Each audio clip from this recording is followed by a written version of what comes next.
मरी जानते मैं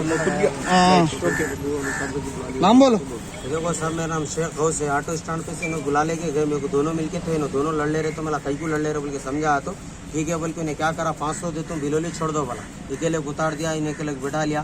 फिर इसके बाद मैं सर्वर को लेके गया, डाउट दिखा, तो मेरे को डाउट आया, बैग नहीं छोड़ रहे, तो दोनों लड़ ले रहे थे। तो जैसा भी अपना सालूरा पेट्रोल पंप गया, मैं डीजल डाल लिया। डालने के बाद क्या करें, वहाँ पे घन लगा दिया। घन लगाने के बाद मैं क्या करा, सालूर तक आगे तक जाने बोलता, आगे तक लेके गया।